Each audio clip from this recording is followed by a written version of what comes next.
Olympus is known for their great micro four thirds lenses. I own the 12-40 f2.8 and it's an awesome lens for documentary stuff when I want to have a small footprint. But sometimes you need a fast prime for some great autofocus action. And here comes the Olympus 17mm f1.8. A tiny lens with a bright aperture that ticks many boxes for video shooters. So let's take a look at the quality of this tiny optic.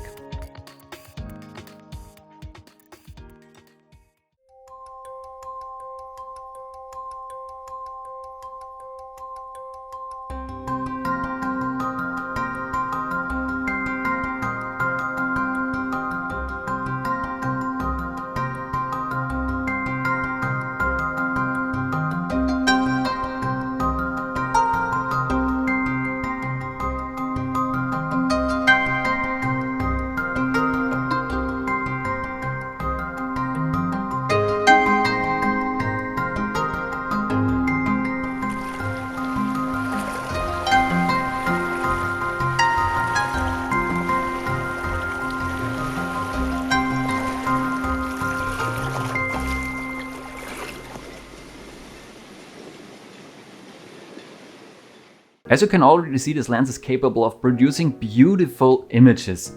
And it might be the best micro four thirds hybrid shooter lens since it features an autofocus but also a focus clutch for manual focusing, but more on that in a bit. This lens costs around 430 euros new, but I found some used listings for around 250 euros, so it's not particularly cheap but affordable.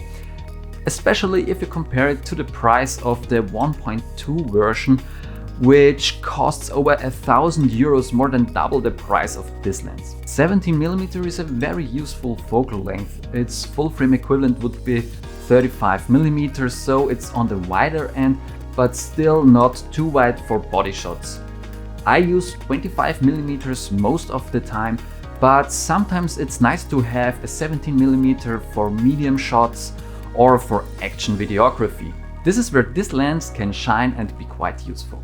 The lens is very light but competently made. It feels very sturdy and up to the task in a rougher work environment. The main feature for me is the focus clutch.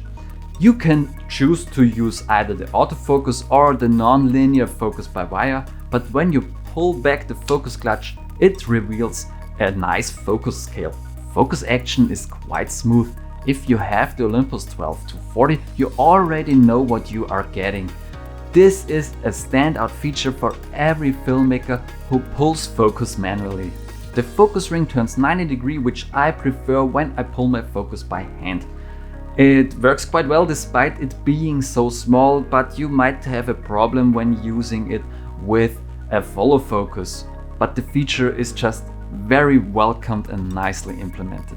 The lens is already very sharp at f1.8 in the center of the image, but could be a bit sharper in the edges.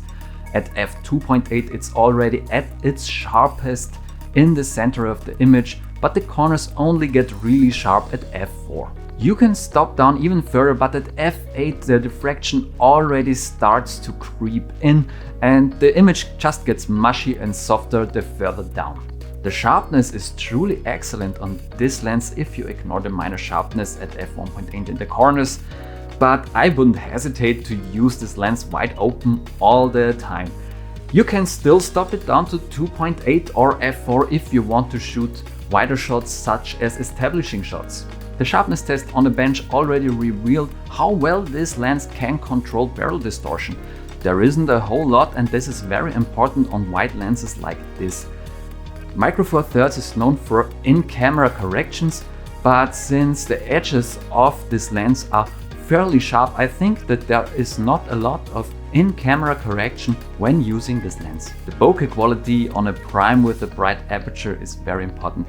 Don't expect to get a whole lot autofocus background since 1.8 is fairly bright, but not that much on micro four thirds when you think about that this lens is very wide. But it's still 1 1/3 stop brighter than the standard f2.8 zoom. I would say that the bokeh is pleasing to look at, but it can sometimes be a little bit busy, and on contrasting edges you get a little bit of color fringing. But it really depends on the scene. I overall found it not too distracting and pleasing to look at. Focus breathing is the phenomenon when the focal length changes while pulling the focus. I must say, when you go through the whole range, there is a tiny amount of focus breathing, but I think it's very well controlled, and if you do short focus pulls, you won't even notice it.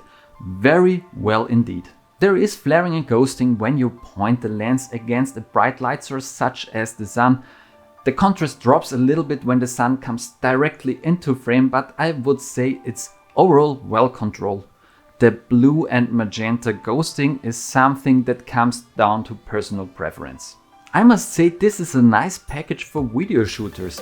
The focus clutch action is just great for travel and minimalist filmmakers. On the right camera, such as my GX80, this becomes a very neat package that I can take with me anywhere and get great results. Price is reasonable and you get high build quality, great optics and autofocus. The f1.2 version surely is a stop brighter and has a better build and image quality, but it's also much bigger and heavier and also more expensive. So this is really a good alternative for everyone who needs a smaller and more affordable lens for photo and video alike. I wish that all MFT lenses that have autofocus have that great focus clutch and optics, so I think it's just a great lens to use for a reasonable price.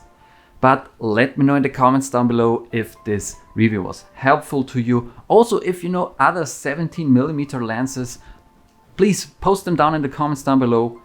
And if you like this video, give me a thumbs up and subscribe to this channel. And I hope you have a nice day and create something extraordinary.